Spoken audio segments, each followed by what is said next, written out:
நஹ்மதுல்லாஹில் அலீம் வனுஸல்லி அலா ரசூலிஹில் கரீம் அம்மா பாத். அன்பான ஜமாத்தார்களே, அல்லாஹ்வின் அருளால் ஃபஜ்ருடைய தொழுகையை தொழுதுவிட்டு நன்மையான காரியங்கள் குறித்து பேசுவதற்காக கேட்பதற்காக நாம் எல்லாம் அமர்ந்திருக்கிறோம். அல்லாஹ் ஜல்ல ஷானுஹு தஆலா நம்முடைய அனைத்து இபாதத்துகளையும் குறையில்லாமல் நிறைவாக பரிபூரணமாக கபூல் செய்வானாக. ஆமீன். நேற்று ஒரு 5 கலிமாக்களை கொண்ட நபி ஸல்லல்லாஹு அலைஹி வஸல்லம் அவர்களால் ஜுவைரியா ரலியல்லாஹு தஆலா அன்ஹா அவர்களுக்கு கற்றுக் கொடுக்கப்பட்ட ஒரு அருமையான ஒரு தஸ்பீகை, ஒரு திக்ரை நாம் நேற்றைய தினம் நினைவுபடுத்தினோம். தொடர்ந்து ஒவ்வொரு நாளும் இந்த சுபஹ் பயான் ஆரம்பிப்பதற்கு முன்னால் அந்த 5 கலிமாக்களை ஒரு 3 தடவை சொல்லிவிட்டு அடுத்து நாம் சொல்லக்கூடிய விஷயங்களை கூறலாம், கேட்கலாம். இன்ஷா அல்லாஹ் அதுபோன்று கடைசி வரைக்கும் இந்த ஒரு இபாதத் நம்முடைய பள்ளியிலே தொடர்ந்து நடைபெற்றால் அல்லாஹ்வுடைய அருள் நிறைந்தவர்களாக, அல்லாஹ்வுடைய ரஹ்மத் நிறைந்தவர்களாக அல்லாஹ் நம்மை ஆக்குவான் என்ற அடிப்படையில் எல்லோரும் சொல்லுங்கள். சுப்ஹானல்லாஹி வ பிஹம்திஹி அதத ஹல்கிஹி வ ரிலா நஃப்ஸிஹி வ ஸினத அர்ஷிஹி வ மிதாத கலிமாத்திஹி. சுப்ஹானல்லாஹி வ பிஹம்திஹி அதத ஹல்கிஹி வ ரிலா நஃப்ஸிஹி வ ஸினத அர்ஷிஹி ومداد كلماته. سبحان الله وبحمده عدد خلقه ورضاء نفسه وزنة عرشه ومداد كلماته. الحمد لله. அருமையானவர்களே, ஒவ்வொரு காரியத்தையும் அல்லாஹ்வுடைய பெயரை கொண்டு ஆரம்பிப்பதால் ஏராளமான சிறப்புகளை அல்லாஹ் நம்முடைய வாழ்க்கையில் வைத்திருக்கிறார். எந்த காரியம் செய்வதாக இருந்தாலும் அல்லாஹ்வுடைய பெயரை கொண்டு பிஸ்மில்லா, வீட்டை விட்டு வெளியே வருவதாக இருந்தால் பிஸ்மில்லாஹி தவக்கல்து அலல்லாஹ், சாப்பிடுகிற போது பிஸ்மில்லா, தண்ணீர் குடிக்கிற போது பிஸ்மில்லா, வாகனத்தில் ஏறி உட்காருகிற போது பிஸ்மில்லா, ஏதாவது ஒரு காரியத்தை நடக்க ஆரம்பிக்கிற போது பிஸ்மில்லா, இப்படி ஒவ்வொரு காரியத்தையும் அவருடைய ஆரம்பத்தில் அல்லாஹ்வுடைய பெயரை கொண்டு அல்லாஹ்விடத்தில் உதவி கேட்டு நாம் அவனுடைய பெயரை கொண்டு ஆரம்பிக்கிற போது ஏராளமான கைரு பரக்கத்துகளை அல்லாஹ் தஆலா இந்த உலகத்திலும் நாளை மறு உலகத்திலும் நமக்கு வைத்திருக்கிறார். ஃபிரௌன் தன்னுடைய மனைவிக்கு தலை சீவி விடுவதற்காக ஒரு பெண்ணை நியமித்திருந்தான். ஃபிரௌன் தன்னுடைய மனைவி ஆசியா அம்மா இருக்காங்க இல்லையா, அவங்களுக்கு தலைகட்டி விடுறதுக்கு, தலையை சீவி விடுறதுக்கு ஒரு பணிப்பெண் நியமித்திருந்தான். அந்த அம்மா பேர் மாஷிதா. மாஷிதான்னு அவங்க பெயர். ஒரு தடவை அவங்க ஆசியா அம்மாவுக்கு, ஃபிரௌனுக்கு பக்கத்தில் நின்று கொண்டு ஆசியா அம்மாவுக்கு தலை சீவி கொண்டு அந்த வேலை பார்த்து கொண்டிருந்த போது கை தவறி அந்த சீப்பு கீழே விழுந்துருச்சு. கை தவறி சீப்பு கீழே விழுந்துருச்சு. இப்போ கீழே விழுந்து சீப்பை அந்த மாஷிதா அம்மா சும்மா எடுத்திருக்கலாம். ஆனால் என்ன சொல்லி எடுத்தாங்க? பிஸ்மில்லான்னு சொல்லி எடுத்தாங்க. கீழே விழுந்த சீப்பை பிஸ்மில்லான்னு சொல்லி எடுத்தாங்க. இதை பக்கத்தில் இருந்து கேட்ட ஃபிரௌனுக்கு கோபம். கூப்பிட்டு கேட்டால் என்ன சொன்னேன்னு கேட்டான். அந்த அம்மா பயப்படலை, பிஸ்மில்லான்னு சொன்னேன்னு சொல்லிச்சு. பிஸ்மில்லாவா? நான் தானே கடவுள்னு சொல்கிறேன், அன ரப்புக்குமுல் ஆலா, நான் தான் உங்களுடைய உயர்ந்த கடவுள் அப்படின்னு சொல்லிக்கிட்டு இருக்கிறேன். ஏன் முன்னாடி அல்லாவுடைய பேரை கொண்டுன்னு சொல்லி எடுக்கிறிய, ஏன் பேரை கொண்டுன்னு சொல்லி தானே நீ எடுக்கணும் அப்படின்னு சொன்னபோது மாஷிதா அம்மா சொன்னாங்க, நீ அல்லாஹ் அல்ல, நீ கடவுள் இல்லை, நீ இறைவன் இல்லை, என்னையும் முன்னையும் படைத்த ஒரே கடவுள் அல்லாஹ் மட்டும்தான். ஒரு வீட்டில் வேலை பார்க்குற ஒரு வேலைக்கார பொம்பளை மாஷிதா அம்மா தன் மனைவி ஃபிரௌனுடைய மனைவி ஆசியா அம்மாவுக்கு தலை சீவி விடக்கூடிய வேலை அவங்களுக்கு.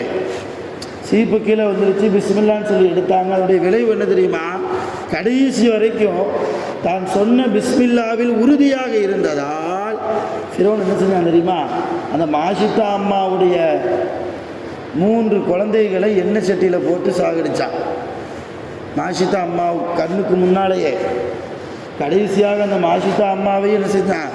எண்ணெய் சட்டியில் போட்டு மிக கொடூரமான வேதனை கொடுத்து சாகடித்தான். உடைய விளைவு என்ன? அந்த அம்மாவுக்கு கிடைத்த வெகுமதி என்ன தெரியுமா? மேராஜ் பயணத்தின் போது நபி ஸல்லல்லாஹு அலைஹி வஸல்லம் அவர்களை மஸ்ஜிதுல் ஹராமிலிருந்து, மக்காவிலிருந்து மஸ்ஜிதுல் அக்ஸா பைத்துல் முகத்தஸிற்கு புராக் என்ற வாகனத்தின் மூலமாக ஜிப்ரீல் அலைஹிஸ்ஸலாம் கூட்டிகிட்டு போனாங்க இல்லையா? அப்படி கூட்டிகிட்டு போகிற போது பல சம்பவங்கள் நடந்துச்சு. அதில் ஒரு சம்பவம் தான் நபி ஸல்லல்லாஹு அலைஹி வஸல்லம் அவர்களை வாகனத்தை நிறுத்தி ஒரு குறிப்பிட்ட இடத்தில் ஜிப்ரீல் அலைஹிஸ்ஸலாம் வாகனத்தை விட்டு இறங்க சொன்னாங்க. இறங்குங்க. இறங்குனாங்க. ரசூலுல்லாஹ் பார்த்தா அங்கே 3 கபூர் 4 கபூர் இருக்குது. இந்த கபூர்வாசிகளுக்காக நீங்கள் அல்லாஹ்விடத்தில் துஆ செய்யுங்கள். இந்த கபூர்வாசிகளுக்கு உங்களுடைய சலாமை சொல்லுங்கள். ஜிப்ரீல் அலைஹிஸ்ஸலாம் சொன்னாங்க. உடனே ரசூல் ஸல்லல்லாஹு அலைஹி வஸல்லம் கபூராளிகளுக்கு சலாம் சொல்லிட்டு அந்த கபூர்வாசிகளுக்காக அல்லாஹ்விடத்தில் கொஞ்சம் நேரம் துஆ செய்கிறாங்க. செஞ்சு முடிச்சுட்டு ஜிப்ரீல் அலைஹிஸ்ஸலாம் கேட்குறாங்க, ரசூலுல்லாஹ் இந்த கபூர்வாசிகள் யார்? இங்கே யார் அடக்கம் செய்யப்பட்டிருக்கிறார்கள்? இது நபியா? ஒரு நபியினுடைய கபரா? நபிமார்களுடைய கபரா? யாருடைய கபர் என்று கேட்டபோது ஜிப்ரீல் அலைஹிஸ்ஸலாம் பதில் சொன்னாங்க, இந்த கபர் மாஷிதா அம்மாவினுடைய கபர். ஃபிரௌனால் மிக கொடூரமாக கொலை செய்யப்பட்ட மாஷிதா அம்மாவினுடைய அந்த அம்மாவினுடைய 3 பிள்ளைகளுடைய கபர். எவ்வளவு பெரிய பாக்கியம்! ரசூலுல்லாஹ் நம்முடைய கபருக்கு வந்து சலாம் சொல்வது, ரசூலுல்லாஹ் நம்முடைய கபர் வாழ்க்கைக்காக, கியாமத் வாழ்க்கைக்காக அல்லாஹ்விடத்தில் கரமேந்தி துஆ கேட்பது எவ்வளவு பெரிய பாக்கியம்! அல்லாஹ் அந்த பாக்கியத்தை மாஷிதா அம்மாவுடைய குடும்பத்துக்கு கொடுத்தான் என்றால் காரணம் பிஸ்மில்லா என்ற வார்த்தையில் அவர்கள் உறுதியாக இருந்ததால். இன்னைக்கு பல பேருக்கு சாப்பிடுகிற போதே பிஸ்மில்லா ஞாபகத்துக்கு வர மாட்டேங்குது இல்லையா? சாப்பிட்டுட்டே இருக்கும்போது ஞாபகத்துக்கு வருது. அல்லாஹ்வுடைய பரக்கத்து முன்னால் வந்து உட்கார்ந்தா, அல்லாஹ்வுடைய ரிசுக்கு முன்னாடி வந்து இருந்தா என்ன ஓதணும் துஆ தெரிய மாட்டேங்குது. பிஸ்மில்லாஹி வ அலா பரக்கத்தில்லா ரசூலுல்லாஹ் சொல்லி கொடுத்தாங்க. ரிசுக்கு உங்கள் முன்னாடி வருதா, பிஸ்மில்லா வ அலா பரக்கத்தில்லா ஓதுங்க. அதற்கு பிறகு நீங்கள் சாப்பிட ஆரம்பிக்கிற போது பிஸ்மில்லாஹிர் ரஹ்மானிர் ரஹீம் சொல்லி சாப்பிடுங்க. சாப்பிடுகிற விஷயத்தில் மாத்திரமல்ல, நம் காரியங்களில், நம்முடைய உலக வாழ்க்கையில் எல்லா காரியங்களிலும் அல்லாஹ்வை முன்னிறுத்தி தான் செய்ய வேண்டும். அல்லாஹ்வை முன்னிறுத்தி செய்யணும். ஏதாவது நல்ல காரியமாக முதல்ல அல்லாஹ்ட்ட போய் ஒப்படைக்கணும். ஏதாவது துன்பம் ஏற்படுதா அல்லாஹ்ட்ட போய் ஒப்படைக்கணும். அல்லாஹ்வை முன்னிறுத்தி அல்லாஹ்வுடைய பெயரை கொண்டு நாம் ஆரம்பிக்கிற போது அந்த காரியத்தில் ஒன்று அல்லாஹ் உலகத்தில் நமக்கு லாபத்தை தருவான், வெற்றியை தருவான், நன்மைகளை தருவான். அப்படி இல்லையா நிச்சயம் நாளை மறுமையில் உயர்ந்த சுவனத்தை அல்லாஹ் நமக்கு தருவான். அதே போன்று இன்னொரு பண்பும் நம்மிடத்தில் வேண்டும். எது நடந்தாலும் அல்ஹம்துலில்லாஹ், அல்லாஹ்வை புகழக்கூடிய பண்பு. துன்பம் வந்தாலும் அல்ஹம்துலில்லாஹ், இன்பம் வந்தாலும் அல்ஹம்துலில்லாஹ். முஹியுத்தீன் அப்துல் காதிர் ஜெயிலானி கர்தஸல்லாஹு சிர்ரஹுல் அஸீஸ் மிகப்பெரிய இமாம், அதே நேரத்தில் மிகப்பெரிய பணக்காரர், மிகப்பெரிய வியாபாரி, வணிக வியாபாரி. மாணவர்களுக்கு பாடம் நடத்தி கொண்டிருந்த போது ஒருவர் வந்தார், ஓடி வந்தார். ஹஸரத் அவர்களே, உங்கள் சரக்கு கப்பல், உங்களுடைய வியாபார பொருள் சுமந்து வந்த கப்பல் கடல்லையே கவுந்து விழுந்துருச்சு அப்படின்னு சொல்கிறார். சொன்ன உடனே முஹியுத்தீன் அப்துல் காதிர் ஜீலானி கொஞ்சம் தலையை குனிஞ்சிக்கிட்டு சொன்னாங்க, அல்ஹம்துலில்லாஹ்னு சொன்னாங்க. சரக்கு கப்பல் கடலில் கவுந்து போச்சு, எல்லா லாபமும் வேஸ்ட்டாக போயிடுச்சு, முதலீடு ஒம்பா போச்சு இல்லையா? காசு பணம் எல்லாமே கடலோடு தண்ணியாக போகுது. யாருக்காவது அல்ஹம்துலில்லாஹ் சொல்ல மனசு வருமா? ஆனால் முஹியுத்தீன் அப்துல் காதிர் ஜீலானி சொன்னாங்க, அல்ஹம்துலில்லாஹ். கொஞ்ச நேரம் கழித்து முதல்ல சொன்னவரே மறுபடியும் வந்தார். வந்து சொன்னார், உஸ்தாத் அவர்களை, முதல்ல கவிழ்ந்தது உங்கள் கப்பல் அல்ல, உங்கள் கப்பல் பத்திரமாக வந்து கொண்டு இருக்கிறது, வேறொரு மனிதருடைய கப்பல் தான் கவிழ்ந்திருக்கிறது, தவறான செய்தியை நான் உங்களுக்கு தந்துவிட்டேன் அப்படின்னு முதல்ல வந்து சொன்னவரே வந்து சொன்னபோது அப்போவும் முஹியுத்தீன் அப்துல் காதிர் ஜீலானி சொன்னாங்க, அல்ஹம்துலில்லாஹ்னு சொன்னாங்க. இதை பக்கத்தில் இருந்து பார்த்துக்கிட்டு இருந்த மாணவர்களுக்கு ஒரு குழப்பம். கப்பல் கடலில் கவுந்து போச்சுன்னு சொன்னாலும் அல்ஹம்துலில்லாஹ்னு சொல்கிறாங்க, கப்பல் சரியாக வந்து கொண்டு இருக்கிறது, பாதுகாப்பாக வருது அப்படின்னு சொன்னாலும் அல்ஹம்துலில்லாஹ் சொல்கிறாங்க.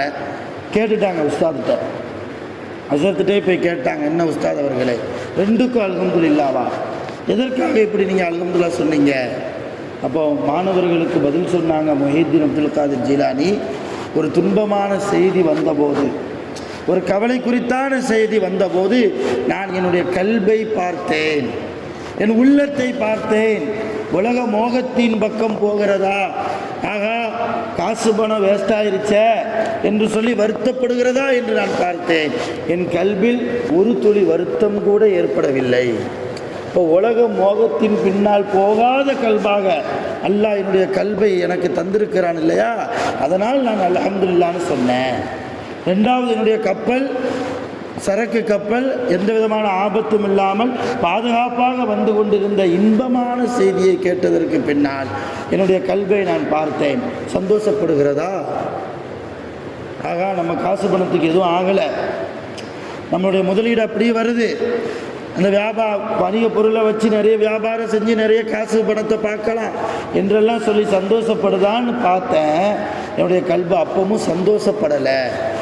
இன்பமான நேரத்திலும் துன்பமான நேரத்திலும் சரிசமமாக இருக்கக்கூடிய கல்வை அல்லாஹ் எனக்கு கொடுத்துருக்கிறான. அப்போ அந்த அல்லாஹ்வை நான் புகழ வேண்டாமா? அதனால தான் ரெண்டாவது தடவை நான் அல்ஹம்துலில்லாஹ் சொன்னேன்னா, இந்த மாதிரி நம்முடைய கல்வை நாம் உருவாக்கணும். எல்லா நேரத்திலும் அல்லாஹ்வை முன்னிறுத்துகிற செயல், அல்லாஹ்வுடைய பெயரை சொல்லி ஆரம்பிக்கிற ஒரு பண்பு, என்ன நடந்தாலும் அல்லாஹ்வை புகழ்வதை விட்டும் தவறாத ஒரு வாழ்க்கை, இந்த வாழ்க்கையை நாம் வாழ வேண்டும். அல்லாஹ்வுடைய ரசூல் அப்படித்தான் வாழ்ந்தாங்க, சஹாபாக்களையும் அப்படித்தான் உருவாக்குறாங்க.